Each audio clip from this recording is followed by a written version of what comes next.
Good afternoon, everyone. My name is Bobby. It's September 17th. There's a breakthrough. I'm feeling better. Woo! I don't need quite as much painkiller, so that's really a breakthrough. I know the medicine's working. I got a great oncologist, Dr. Sue, and I have a really nice doctor. She's great for pain management. She helped me manage my pain through all this. And thanks for your prayers. Seek, ask, knock, keep seeking, keep asking, keep knocking. I had to go through a couple of doctors because I had to work out my insurance the last couple of months. I quit my job. All kinds of things happened. I could barely walk. Oh my gosh. So I went through the same thing as I went through 3 years ago. I have cancer on L4 and L2, and I could barely walk. But here's the good news. With medical science, they gave me some great medicine that's helping. Anastrozole is finally blocking those estrogens that contribute to the cancer, as well as a CDK4 blocker. And it's cancer medication too. So I'm really excited. I'm also following my ketogenic diet and eating within an 8-hour window. I choose a 4-hour window a lot of times. Then I could get 20 hours of fasting, which helps your body reset. And you can read about that more in books online. I have a book that I follow that's really great. If you're new to fasting and want to know the benefits, it's called The Complete Guide to Fasting. Tells you all about intermittent fasting and everything. It's great for, well, managing weight. It's great for people with diabetes, and it's great for people that have, different types of metabolic problems and even cancer, because when you have that, it's good to eat healthy and also refrain from sugary foods. I try to refrain from all sugars if I can, but most food, anything's going to have a level of sugar, but I do try to minimize it as much as possible. So I basically stick with cruciferous vegetables, lean meats, and minimal fruits. I eat berries, and I do eat nuts, and I drink liquids, and I keep my eating window in a smaller frame. 6 hours is what I usually do, but I'm pushing to 8 hours. Yesterday I did a 20-hour fast and I felt great, so that didn't harm anything. Let me see. I have great doctors, and anyway, I'm doing much better. The medicine is kicking in, and I just want to let you know there is hope. If you are diagnosed with a stage 4 cancer and you think the world's gone mad and you don't know what to do with yourself, well, pray first. That's what I did, and start going. Start reading, start learning, push yourself. And what I did was I set goals for myself. And even though I couldn't get up and do them, I did little goals, like I exercise in bed, stuff like that. Then I got to graduate and feed the birds. Then I finally got to get up and start walking. So it's really great. My dad was diagnosed with stage 4 prostate cancer that went to his bones and organs. He didn't know what he was going to do, so he got full chemotherapy. And during his chemo, he continued working. He was as sick as a dog, but as soon as he could get up, he started working. He says, I'm not going to let this beat me.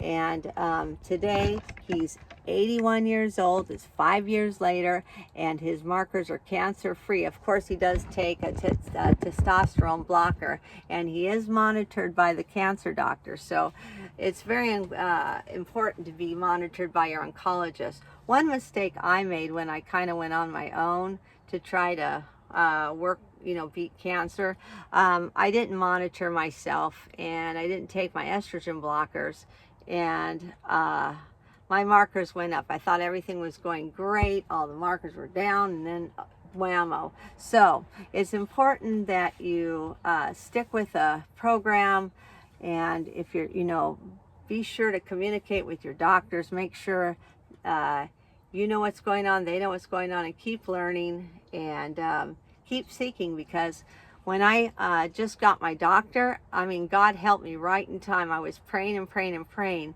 and the insurance wasn't working out. I went to one doctor, and the insurance wouldn't pay for any kind of PET scan or anything like that.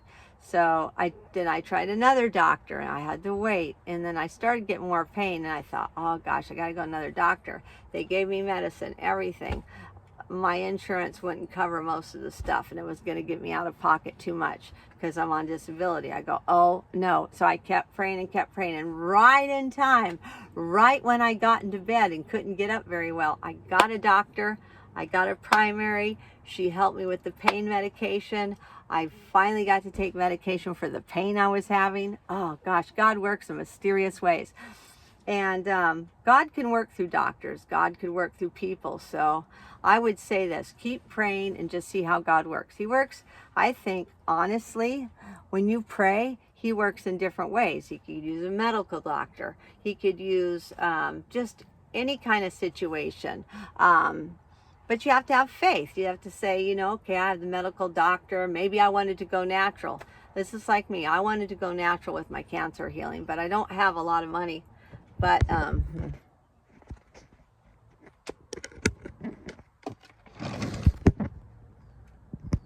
I wanted to go natural with my cancer healing, but I didn't have a lot of money, so I'm going to traditional healing through oncologist and primary doctor. And good news, through my HMO plan, but good news, they have great medication these days, and there's ways to manage any side effects. And I am just happy to get up and start going again. Oh gosh, I get to live again. Whew. It's hard to be down in the bed wondering what's going to happen, you know, but God's good. He really works. And he can work through the medical practice. So never diss your doctors. Never say, oh, I don't want to have a doctor here or there, because, you know, they really help. So I'm just really blessed. So I'm going to keep going, keep reading, keep educating myself. And it's good to have support groups. It's good to meet other people who've been through the same thing, and people who have had successful stories. That's what I'm aiming for, people that have had successful stories regarding the condition and regarding stage 4 cancers, because there's people that survive 10 years. There's people that survive 20 years. You just have to look for that and see what they did and pray and see what way God wants you to go, because everyone's story is different. Every single story, I swear, is so different. And that's all I can say. I hope that if one person sees this video, what they could get out of it is every story is different. You just got to trust God, and don't be afraid of the medical doctors. Just go for it, because I've seen chemo work for people.